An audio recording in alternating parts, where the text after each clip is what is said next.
Bring peace of mind to co-parenting with Talking Parents, your all-in-one communication solution. Forget the headache of he said, she said with conversations that are searchable, time-stamped, and transcribed. Stay on the same page with important dates, documents, and shared expenses.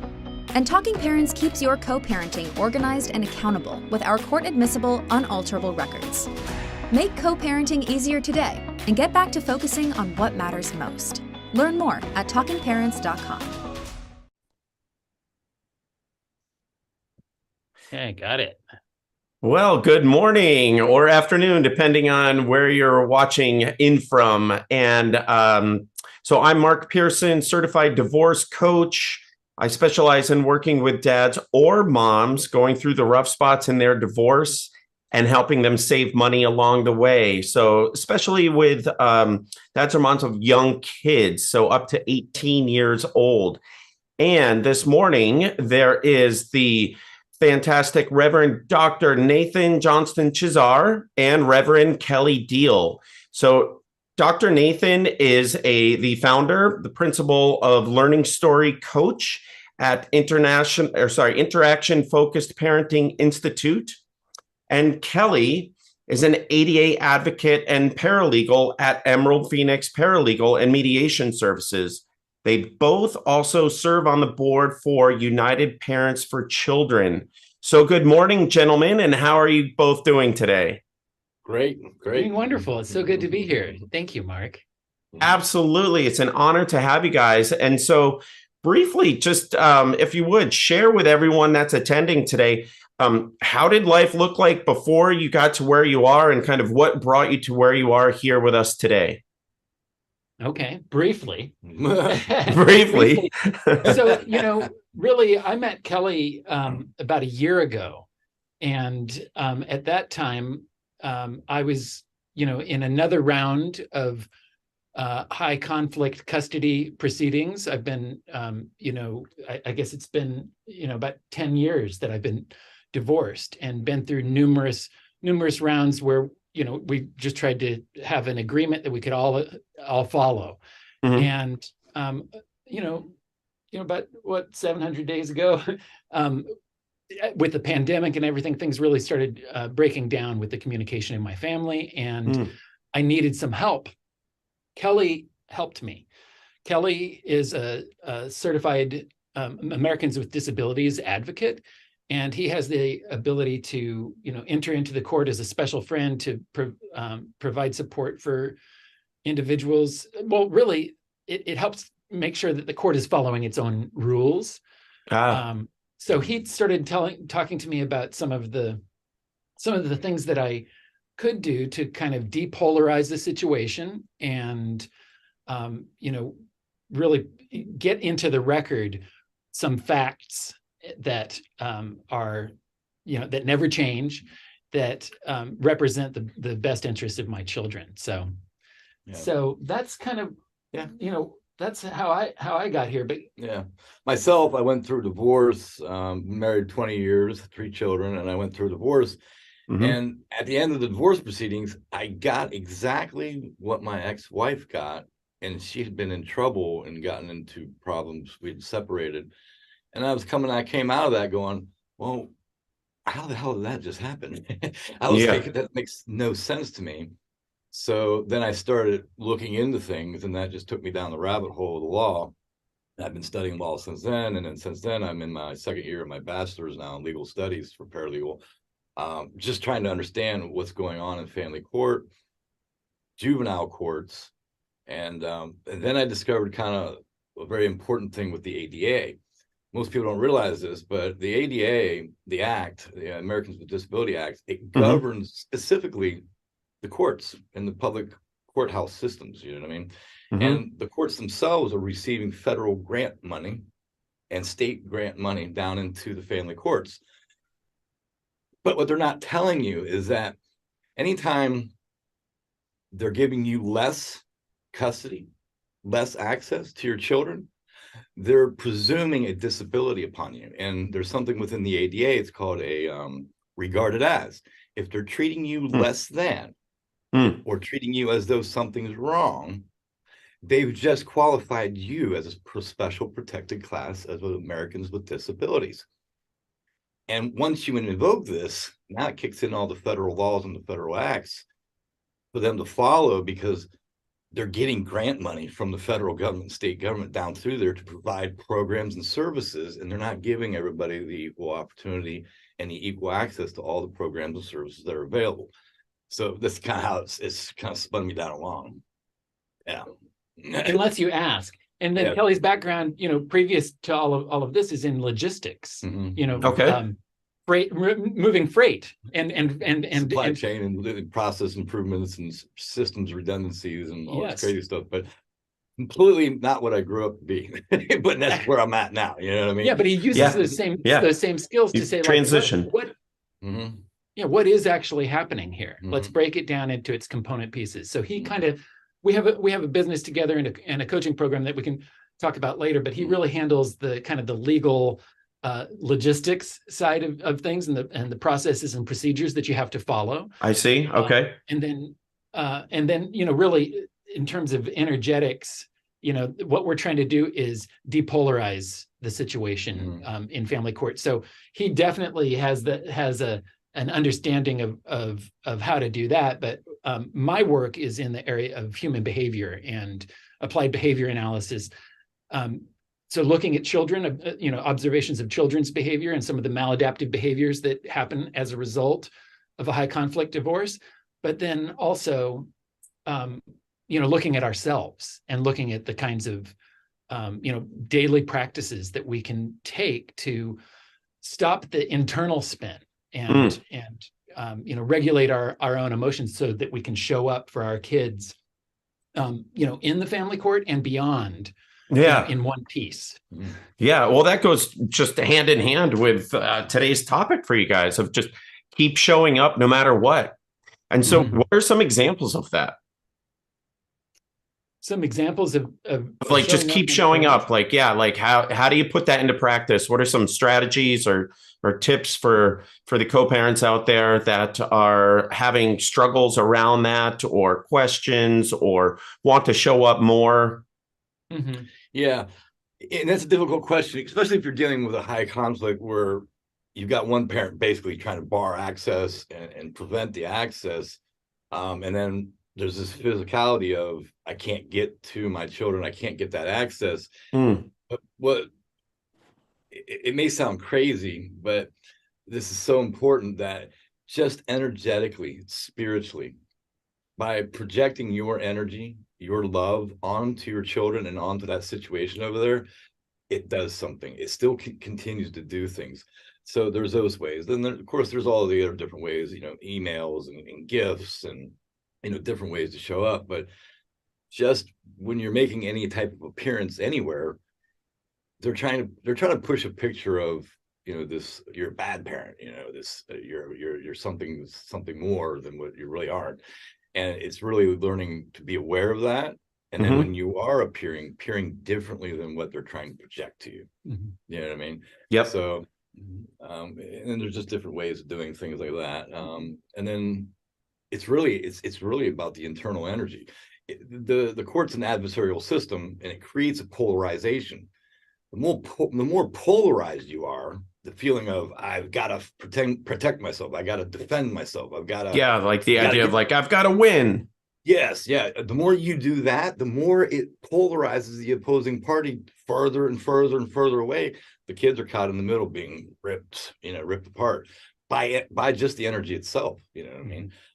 Just the whole conflict. So the more you can depolarize that energy within yourself and go back to that neutral point, then it allows the other side to come back closer to, and it really stops that energetic ripping of children. You know what I mean? Yeah. And so before the individuals are showing up in court, are there suggestions or skills that you could share to help them tap into that neutrality of things? What do you do to work with people in that regard? Yeah, that would be, you can explain that, what we call the evidence spectrometer, or the PRIDE. There's a PRIDE spectrum. So okay. So you're sure that there's a lot of things that you can do, and just a pre-trial warm up, going through some basic, exercises of breathing and settling your energy is really, really important. But as far as the evidence spectrometer, this is a tool that we provide for families to be able to look at behavior. What happens in the courts, because it's an adversarial system. A lot of times people go in there with different stories. It's competing stories. It's the he said, she said, right? Okay, yeah. And then what ends up happening is, that's like the lowest level of evidence possible, right? Hearsay evidence is the lowest level of evidence, but a lot of times that's all that ever really shows up in family court. And then the judge has to make a decision based on, whose story, who sounds the craziest, who has the children, and past precedent, his past experience, or maybe the subjective feelings and interpretations of expert witnesses that are developed through talking with the children a lot of times, and then basically just validating that child's experience. Our the therapeutic community involved in the court system is really just following the rules of the court system. And so they're contracted with the court to provide an expert opinion, but they don't really they're not really trained in behavioral science. So what they rely upon then is stories and feelings. Stories and feelings. And so like the status quo as they perceive it. Do I have that right? Yeah. And there's really no way out of that. If a family is in trauma, and a therapist meets with the child to say, oh, do you how's it going? With this visit with your parent, and the child, is conditioned based on this chaotic situation to respond the way that you would expect. It's going to be a trauma response. And so then the therapist just writes that down in their little book, and their expert opinion is, oh, this child is traumatized. And what the court wants to do is to maintain stability for the family. So that means really not making any changes, even if it's a traumatic situation. They want to err on the side of caution and not make things worse.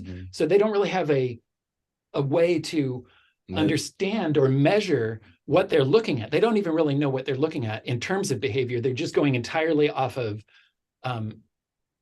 feelings, stories, and expert opinions that are based on feelings and stories. So what the evidence spectrometer provides is an opportunity to reveal the nature of the behavior that's happening, and on a continuum from maladaptive behavior for a child that that they may have developed in response to the situation. It's a survival skill.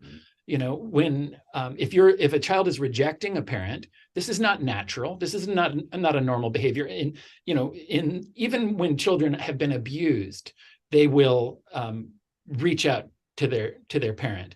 But children are actually hardwired for survival, in that sense that they will bond with the abuser. And that's purely for survival purposes. So when you see these situations where you've got one parent that is the abusive parent, and the children are aligning with that parent, it's for survival purposes, But that's very hard to explain to a court and a judge, because you're the eighth person he's going to see today. You got 30 minutes, and that's all he's looking at. Right. So this is a way to, I guess, start to do a self-assessment on behaviorals and observations, and then start to log this data as simple observation of what's going on, and then it starts to break it down into it's a manageable format. It makes it so that the court is able to observe objective facts of behavior and develop a hopefully this is our goal, is to give the judge a one-page summary. So that's what it looks like, a one-page summary. Yeah. It's and what that is it takes all of the individual observations of child behavior over time, and if we can past behavior is a good predictor of future behavior. And if our goal for our children is for them to develop these positive learning dispositions, which we've put into the acronym PRIDE, which stands for persistence, resilience, inclusiveness, integrity, dedication, and empathy. These are all the skills and dispositions that are going to help a child to be successful in the future. Wow. Now, oftentimes what we see is just the opposite of that. So there's a spectrum from maladaptive to adaptive. Those are the adaptive characteristics, right? But oftentimes we don't see that. We see children demonstrating avoidance behaviors, trauma behaviors, isolation behaviors, defiance behaviors, and even cruelty. So if you can observe objectively, not getting into the story, this helps with creating timelines. It helps with not taking things so personally. If you can just write down, instead of the long story, and then this happened, and then that happened, and and then we make all of our own meaning out of it, and we present to the court, and the court, like Kelly says, has about eight minutes to look at it and thinks, right, oh, that sounds really complex. Let's just do what we always do. Yeah. If you can get out of that habit and be able to gather data over time. So this isn't just one traumatic incident. This is incident after incident of examples of a child's behavior. Then you can chart that on you can chart a probability for the likelihood of that behavior to continue based on looking at a before and after. So it could be when a family was married intact, the children behaved a certain way, and then after that happened, there's a difference. Yeah. And so what we're really helping the court to do is to recognize the change in behavior that is a result of court intervention. Its own errors, almost, in a sense. Because once you start to do this data, you start to see that as the courts become involved, the behaviorals become maladaptive, poor. And then the more orders they issue, the worse the behaviors become. And it becomes more and more polarized itself. And they're doing it in the sense that, well, we're doing this in the best interest of the children. That's not necessarily true. You know what I mean? Once you start to see the data and the evidence and how the behaviors were coming from here, dropping down, getting worse and worse. And there's only one, usually at that point, there's only one parent that's having the massive influence. You know what I mean? And then the other parent, well, I'm not even involved anymore. I can't be the influencing factor. So what is the influencing factor? And we don't make the accusation. The evidence makes them ask the question. Sure, it's sort of laid out. And so what does that look like as far as gathering that evidence, so that the individuals are showing up with that one pager, and ahead of time, what's the work involved? What's the time look like? Does it vary a great deal? How long does it take? How short could it take? And what does it look like to actually do that work with someone? I want to go back just a little bit to one of your first questions, because, Kelly said it was a difficult question, and then he mentioned all of the things that there are to do. But I just want to say that you have to do those things, because our conditioning in moving into a family court situation, we're in a position where there's somebody sitting up in his robes in a box, or her in a box, and we're there to be really seeking help. It's a power game. Right. So that's one thing, but it's not just in the court system. Even when let's say that your children aren't responding to your emails, you might think, well, it hurts, right? Yeah. So you're thinking, well, then I should just not, I'm not going to send them any gifts. I don't want to reinforce this. I don't want to reinforce this behavior. Oh yeah. So you send a gift and they don't say thank you. So, okay, no more gifts for you. This is the exactly wrong thing to do, because even though you might think that your children are somehow slighting you by not responding the way that you want, they need to hear from you. They absolutely need to hear from you letters and gifts and that continued contact. And that's really where you gather the data. I know that some families are in a situation where they've been barred from communication. We can talk with you about some other strategies to address those kinds of situations, but every interaction that you have with a child is a bid. It's an opportunity for them to respond to your bid with either an adaptive behavior or a maladaptive behavior. Mm-hmm.